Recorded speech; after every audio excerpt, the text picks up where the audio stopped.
Good morning.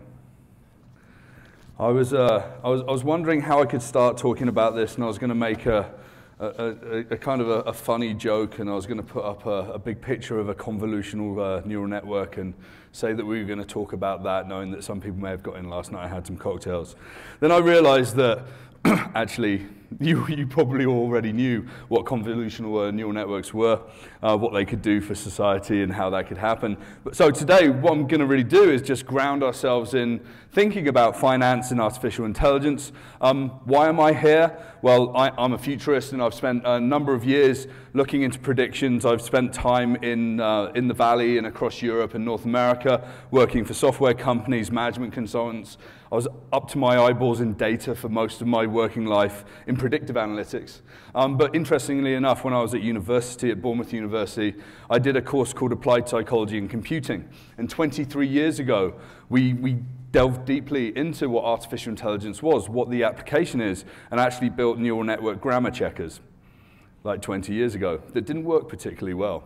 But, you know, these were single-layer neural networks. I talked about maybe that language didn't really have grammar, kind of got me out of a spot. My lecturer kind of told me that I was a little crazy, but maybe should do a PhD. But I thought, hey, get into business, hack through systems. And I spent 20 years being a technical architect all the way through to now, doing a lot of research and really delving into subjects and coming to conferences like this to meet amazing people like you. Okay, let's get into it.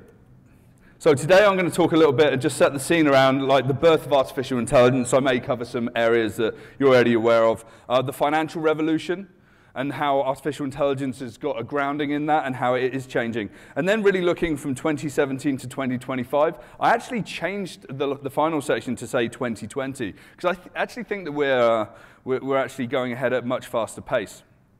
Okay, so let's think about the birth of AI. So obviously we know that people like Alan Turing was one of the first people to start using that, but I like to go back to the 12th century. A lot of people think that people like Leonardo da Vinci was one of the great thinkers. I think you have to actually go to Persia. And actually all the way from the 8th to the 12th century, there was a lot of philosophers and polymaths really getting into the ideas of what engineering could be and how that could affect the future. But it was this guy called Algaes Re that really started to take a step forward into a fantastical world and started to make us think that, hey, maybe that there was a way to engineer something that's as smart as we are to do things that we don't necessarily want to do all the time. And he wrote this book, The Book of Knowledge of Ingenious Mechanical Devices. And it's fantastic. If you ever get a chance to look at some of the manuscripts online, do go and take a look in that. But he actually came up with 6 different categories and around about 60 different devices, everything from like water-raising machines to robotic bands that sailed down the river that used water to power the animatronics within them. It's pretty crazy stuff, right? This is the 12th century.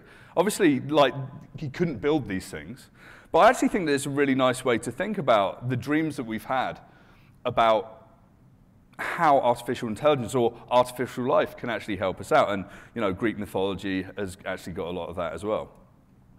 But really, like, fast forward, 1956, Carnegie Mellon, Marvin Minsky, and all of his friends got together to sort of come together and say, artificial intelligence, let's build off of what Turing has started to talk about, and let's really form a working group. And over the years, people have written books and started to theorize, started to go into a lot of different levels of what machine learning is, what artificial intelligence can be. But then it got really tough. In the 70s and 80s, people lost faith. It was very research-based. We didn't really have the computing power. So in the 70s and early 80s, no funding, no nothing. Artificial intelligence was dead. Or it just really wasn't actually paid attention to.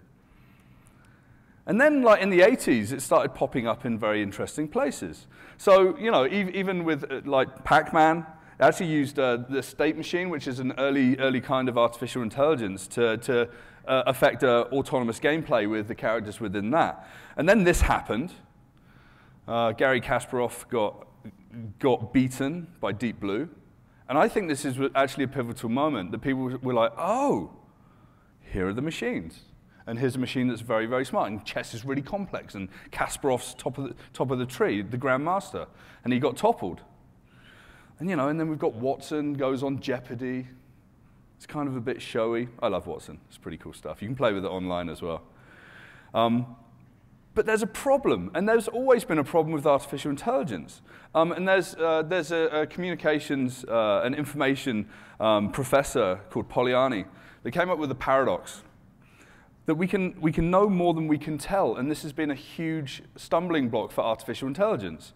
There's still people behind there working out what data to feed into the machines, how to code the algorithms, how to set up the multi-layered neural networks, whatever, genetic algorithms.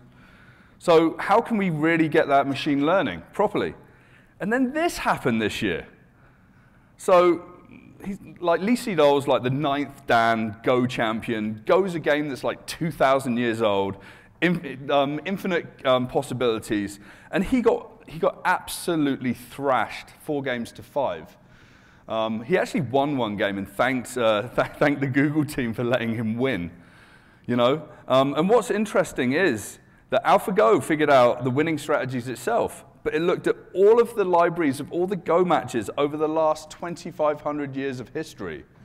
And even some of the commentators that were like Go champions and grandmasters, they said the anticipation and the creativity is the thing that sets AlphaGo apart. Because, you know, these games are like 7 or 8 or 9 hours long. So that creativity, and this, I think, is a huge step up. And the people at Google DeepMind are now aiming to create rat-level artificial intelligence this year. That doesn't sound that smart, but you know what? Rats have been around for a long time, and they seem to get away with a lot. So maybe we're stepping in the right direction. Okay. So we are at this cusp of a huge revolution. I mean, very much like we heard, you know, going from like 80 companies to like 400 new companies popping up in the landscape of artificial intelligence and machine learning is a huge step forward. I think years ago when I was playing around with AI, that I thought it was going to be really fascinating. I thought it was going to be something that could change the world. But it's so interesting that it's taken us this long to get here. I'm going to talk a little bit about how that can actually progress within the finance world as well. But first, I talk about things like Big Brothers. We all know what Big Brother is, 1984. But now we've got Big Brothers. We've got all these people working together. You know, Google and IBM, Facebook, Alphabet, obviously, Microsoft, coming together to actually work together to make AI progress a lot more quickly. You've even got Facebook with hardware that's open sourced. You've got TensorFlow from Google.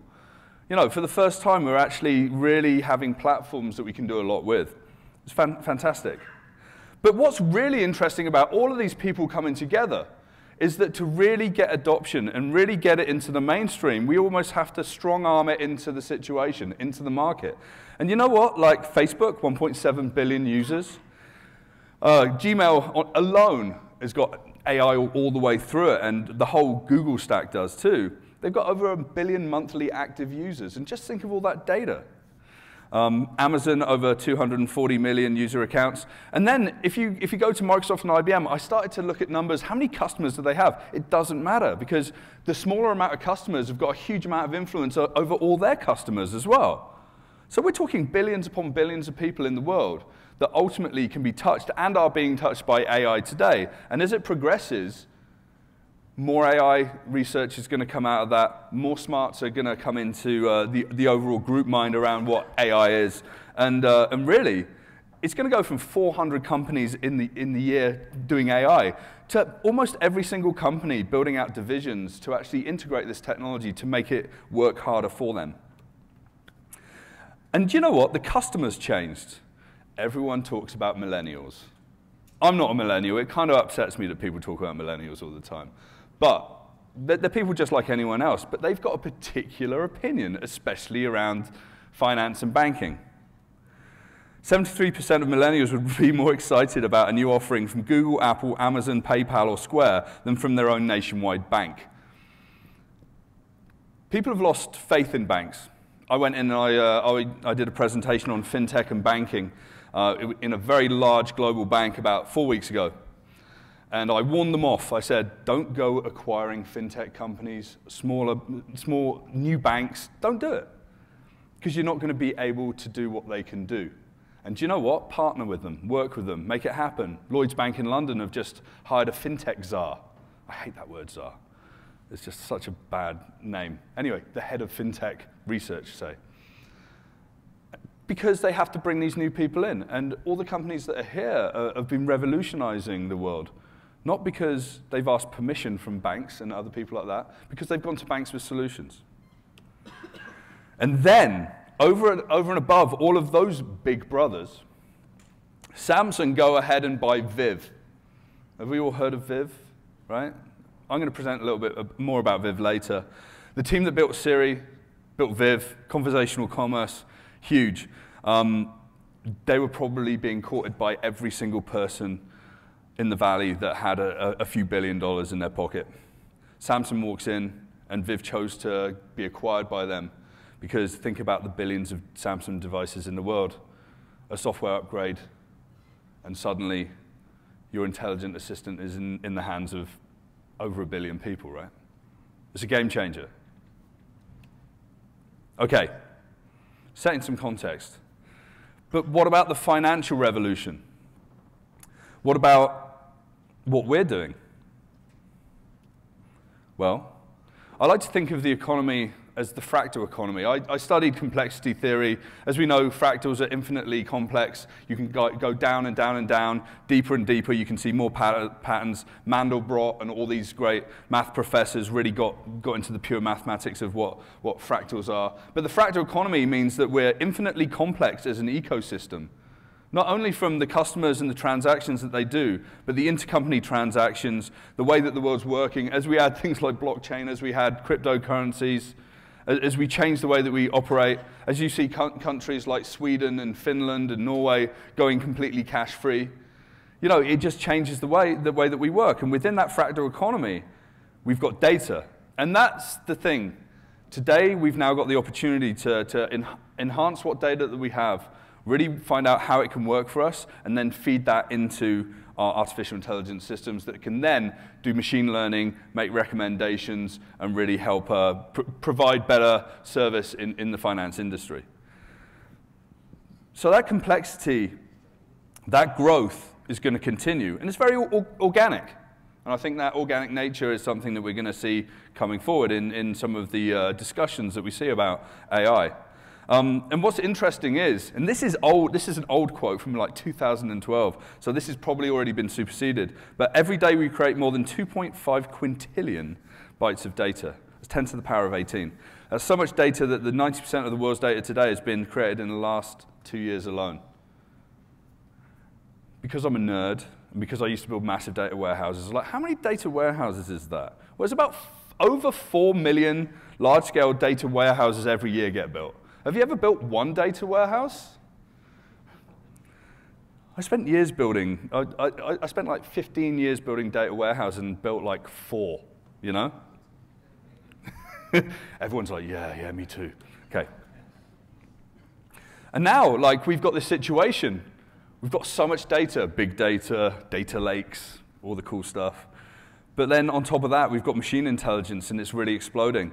And this goes wider than just the finance and money industry, you know, autonomous systems, enterprise industries, tech user tools, data science. And Nuno was talking about investment, but like now, I sort of got this data from Traction. Over 2.1 billion has been invested in AI infrastructure startups since 2010. Yeah, with 1.3 billion in 2015 alone, which is amazing.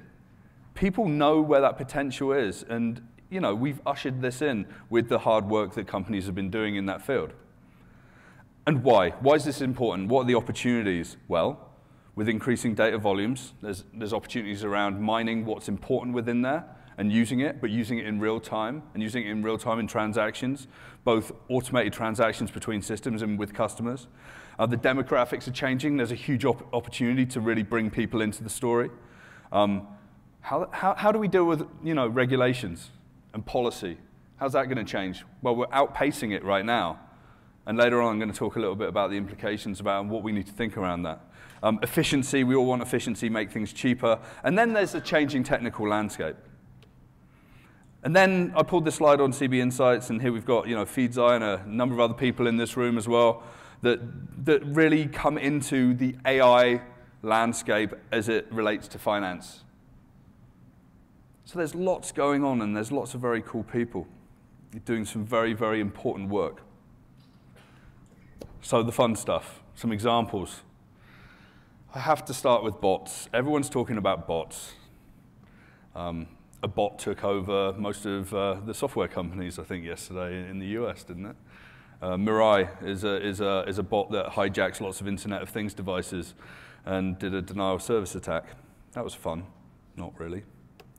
Okay, this is not a bot. Do we remember? Yes. Let's not forget about Clippy. Really important. But really, what's fascinating is that today there's over 500 million people using bots. It's like, what? It's like, yeah, because they don't have to be super complex and, you know, this new world of bots, you know, they can just be very quietly doing small things and helping people out. But like by 2021, look at this figure. Like 1.8 billion people will be affected by the use of bot technology. And the finance industry is ripe for being able to use this technology. And, you know, there's all of these startups coming up, Zobi, Digit, Trim, Fin.ai, Penny. It's really cool stuff. Download it, play with it. Like, it's so interesting. But I like to think of something that I'm calling the HAL paradox. When a user base in adoption is low, the AI experience will not be what you expect. That means that you will basically have terrible experience with bots until you've given it enough to learn with. We know this from examples like Tay.ai that Microsoft let loose on Twitter, and everyone trained it to be racist and sexist. That's not good. You know, it's about training sets, right? We all know this. But as we get more user base, and go back to the big brothers, this is why it's so important. Microsoft have also got a bot in China called Zhao Ice. And Zhao Ice actually now presents the weather on one of the national TV stations. But it's learned from billions of conversations within Microsoft software in China. And it's actually fantastic. I don't have a clip here, but go and take a look at Zhao Ice, or come and talk to me afterwards. I'll show you it. But, you know, let's look to the UK. Royal Bank of Scotland are releasing something called Louvre, which is a smart assistant. Although Louvre initially needs to be trained to understand subjects, RBS insists it will earn its AI stripes by learning from its mistakes, which means bad service, probably bad experience, which will make it more accurate over time. So take the step forward, you know, it goes back to Polanyi's paradox. We can't teach it everything that we know. It has to know itself. And then in Sweden, SEB launched Amelia. And Amelia is really interesting. Amelia is a bot that is now being rolled out to all of its customer base, but actually worked within the organization to learn from a lot of the technical ticketing systems and support and teaching its own staff. And here's a short video just to go through a little bit about Amelia and what they do. SEB, one of Sweden's largest banks, is about to change the face of customer service in financial institutions. The company is the first brand in global banking to adopt IPsoft's cognitive technology platform, Amelia. After serving an apprenticeship on SEB's IT help desk, where she has been trained to provide tech support for 15,000 SEB employees, Amelia is soon to graduate to serving the bank's 1 million Swedish customers, as she moves into her first customer service role in banking. Mikael Andersson, SEB's IT strategy transformation lead, is leading the adaptation of cognitive technology at the bank. So the reason why we have chosen to invest in cognitive technology is really to be able to meet the demands of our customers. SEB's vision is all about delivering world-class services. One important aspect of that is doing so on the terms of our customers. And we really think that cognitive technology can add to improving the availability of our services. And this is only the beginning. SEB has set up its own cognitive center of excellence to build a pool of in-house talent who will mentor Amelia as she grows into her new role. It is an area the new team has embraced enthusiastically after having worked together with IPsoft over the summer to prepare Amelia for her first day on the job 2 weeks ahead of schedule. Interesting, right? Always makes you wonder why every single company makes their artificial intelligence female as well. You know, maybe we need to make our software and application of it a little bit more diverse in the world too. Okay, that's cool stuff. I really like Amelia. If you go online, look at more demos of that. It's really great technology. And then into payments and conversational commerce. You know, conversational commerce is a new sexy word that's been bandied around. And back to our friends Viv that were just bought by Samsung. And I wanted to just show this. This is a presentation by the CEO, TechCrunch Disrupt. And I don't know if you've seen this or not, but it's definitely worth taking a look at. Because imagine if we don't necessarily even have to drag the phones out of our pockets and we can just have a conversation using natural language just to get the things done that we really want to get done.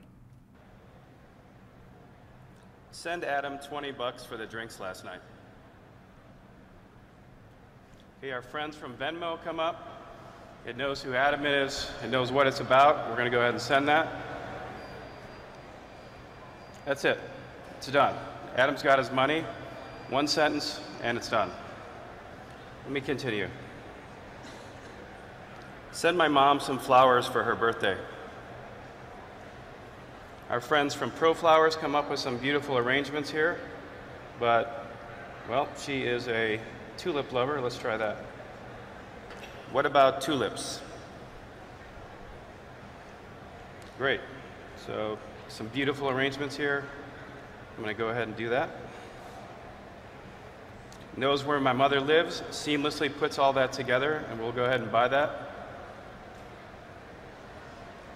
And that's it. The flowers are on the way, right? Let's keep going. Get me a nice room in Palm Springs for Labor Day weekend.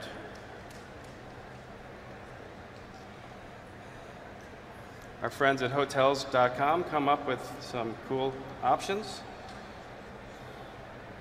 Okay, I've stayed at the Andreas Hotel before. It's pretty nice. So I'm going to go ahead and get that. I think a deluxe room would be good. And let's book that. Has anyone ever seen a hotel booking that's that simple before? Come on, you guys, is this exciting stuff or what? This is really, really, really tough stuff. Right? Natural language processing. These are the guys that built Siri. Poor Apple. Well, Amazon, right? Alexa sits there listening in the corner of your room. You know, what's the weather like today? Then it orders you some gum boots. I don't know. It's like the idea that things are always listening. This conversational part will become a natural part of our commerce life from a consumer perspective. Poor Apple, or maybe not poor Apple. Why didn't Apple buy it? Why didn't they buy Viv? Well, rumors are that they're coming out with something even more incredible. And there's going to be something that's going to be mixed not only with AI, but with also mixed reality, VR, AR. The next level of integration of payments. Apple Pay has kind of been a success. About 50% of the people that started using it and were really excited about it have actually dropped off and don't use it anymore. But they've already brokered all the agreements, and they've already got the global domination from a handset perspective. So watch out for Apple in the next year and a half.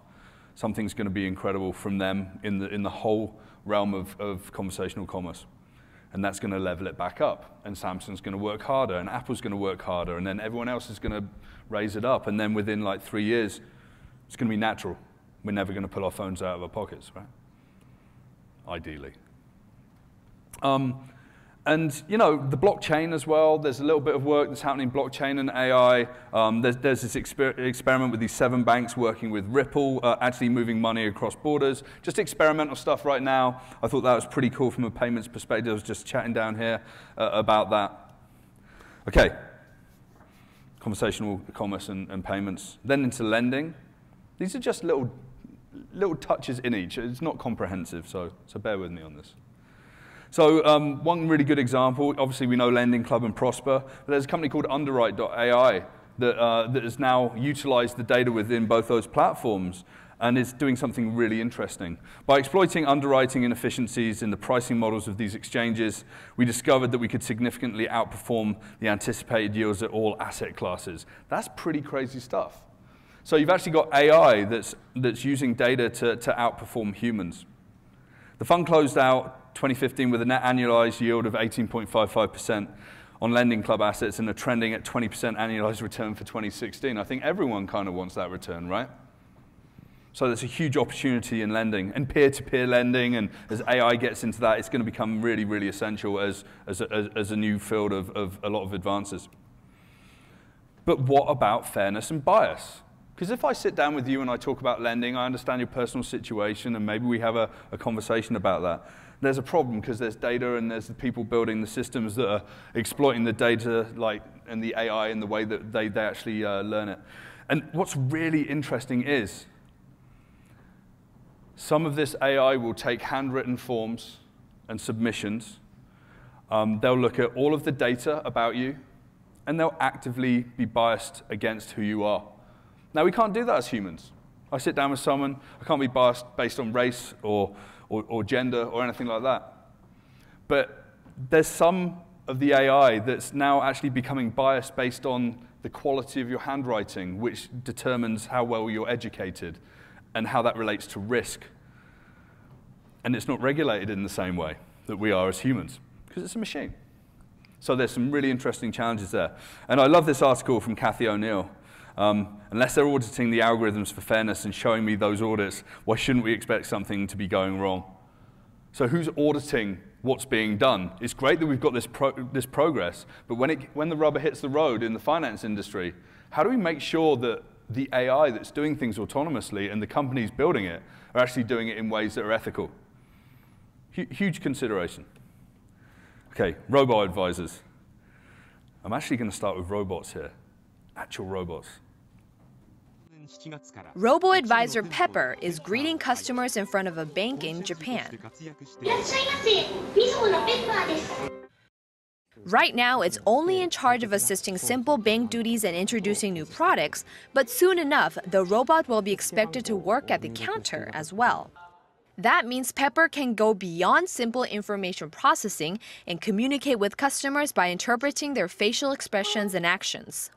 The idea of replacing fund and asset managers with the so-called robo-advisors has become more popular since 2008 due to the cheap commission fee of 0.15% and the ability to function for longer periods of time. This trend can be seen in Korea as well, with financial institutes rolling out these intelligent machines at the beginning of the year to aid in investment. One example in case is a brokerage firm. With simple data like the principal and desired return input, the machine advisor offers investment options based on 900 trillion pieces of data it has studied. The results gleaned from robo-advisors like these have so far been successful. Over the past 2 months, while the return from robo-advisors was around 2%, local equity funds and shares on the Kospi saw losses. I think robo-advisors will be more successful in the future if they are able to incorporate the emotional element of humans.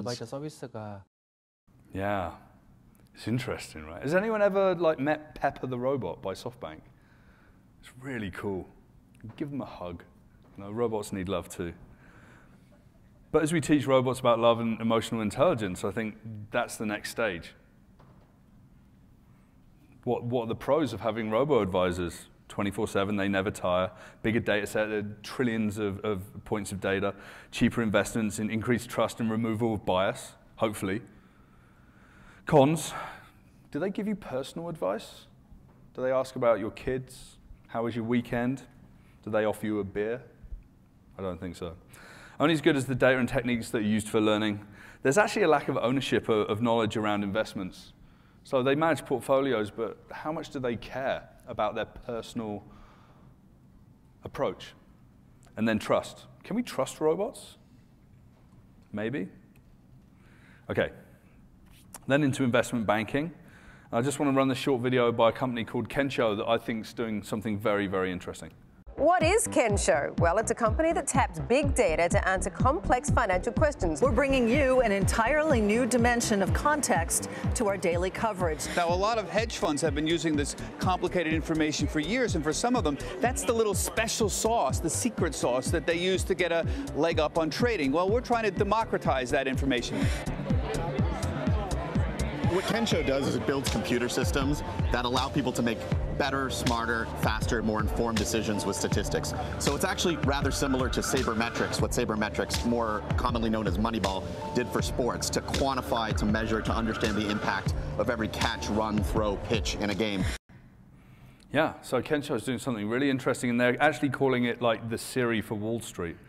So, you know, it uses AI, obviously, and big data to analyze new events, answer traders' questions, and spit out reports predicting where markets are headed. And they've actually integrated it into a lot of television reporting now as well. And it's really interesting that technology is advancing.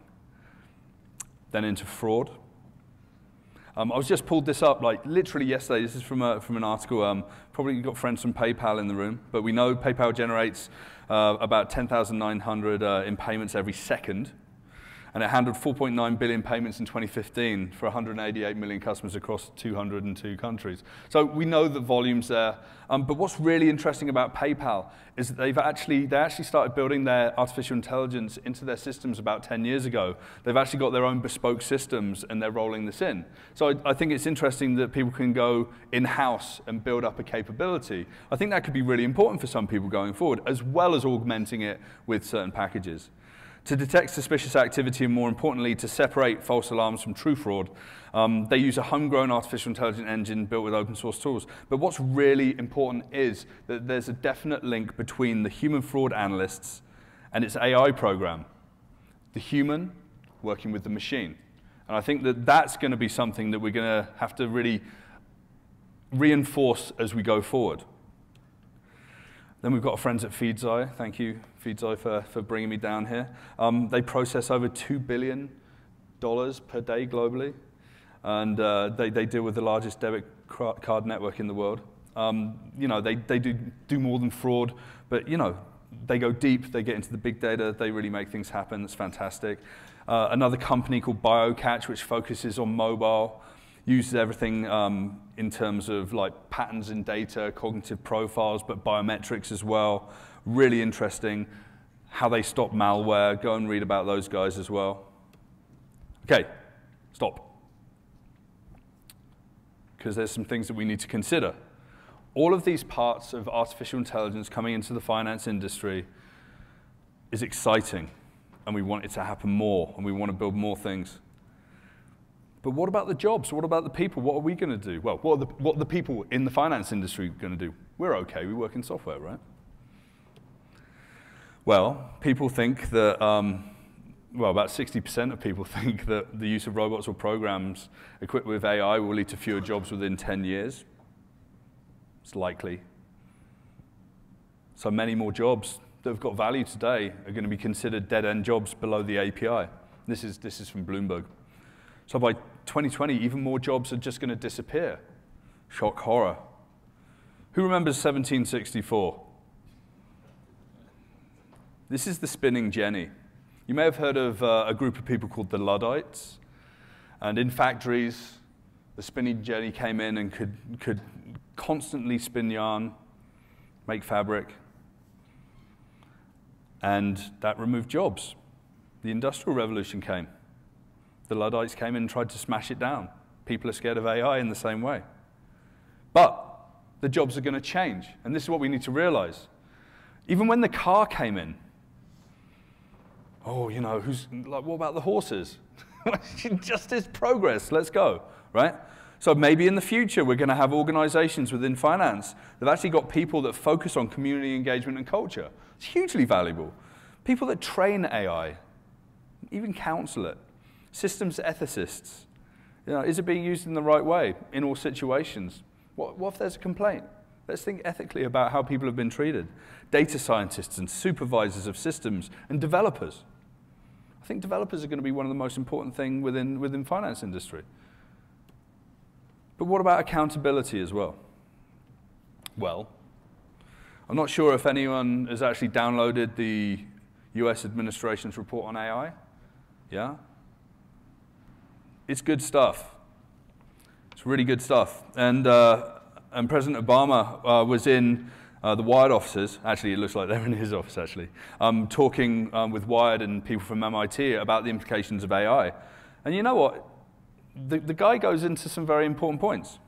If you've got a computer that can play Go, a pretty complicated game with a lot of variations, then developing an algorithm that lets you maximize profits on the New York Stock Exchange is probably within sight. That's cool. And if one person or organization got there first, it could bring down the stock market pretty quickly, or at least they could raise questions about the integrity of the financial markets. What happens when we put a super smart system on top of the financial markets and it starts going, there's lots of problems here, and we're going to highlight all of them. And by the way, there's people that made these problems happen. We're going to highlight them as well. This can be a good thing, but at the same time, it can be dangerous. And I'm not sure if anyone's read a book called Superintelligence. This is Oxford professor Nick Bostrom. He's a philosopher. He talks about risk, existential risk, superintelligence, artificial intelligence as well. Safe interruptibility can be useful to take control of a robot that's misbehaving and may lead to irreversible consequences. So it's the idea that we can have a big red button. It's like, we've let our AI loose on all these systems. Like, can you just stop it? What happens if you stop it? You know, you can't stop things from happening. But how do you interrupt things that are going wrong? So how can we do this with a complex ecosystem, the fractal economy? How can we do it? This is a huge problem, and we need to solve this as an industry. Okay. We're in the final stretch. Bear with me. I like to make 5 bold predictions. And as I said at the beginning, originally this was 2017 to 2020, and as I was waking up this morning, I was like, I'm reading through these, and these feel like these could be the next 3 to 4 years. So I shortened it to 2020. Let's see if I'm right. Come back in 3 years' time. I'm generally near the mark. Number 1, AI becomes ubiquitous through powerful mobile devices. And I actually think that the AI is going to be integrated at the hardware level. It's going to be really important. Number 2, reduced financial services workforce. We know that's coming, with developers, data scientists, ethicists, and AI trainers stepping up into more critical functions. The mix within organizations is going to change. And they're going to look to software companies to help them with that as well. 3, older new financial industries players come together and lay out a roadmap and regulatory principles for the future of banking. We know that things are going to change. Even the IMF is recognizing things like blockchains as irreversibly changing the opportunities around how the world could work and getting money into the hands of everyone around the world with no discrimination. Imagine that with AI. You've got to really consider all of these things. Number 4, data sharing and overall market optimization leads to economic stability. That's cool. This will be a product of the integrity of the systems being questioned. So we'll start to stabilize a lot more, we hope, as we take humans out of the picture in terms of a transactional way. Number 5, ethics, regulation, and policy decisions relating to AI usage will become critical tasks in the financial industry. We're really going to have to tighten our belts. We're really going to have to ask the difficult questions, and we're going to have to recognize that we're going to have to make decisions that are good for the entire world.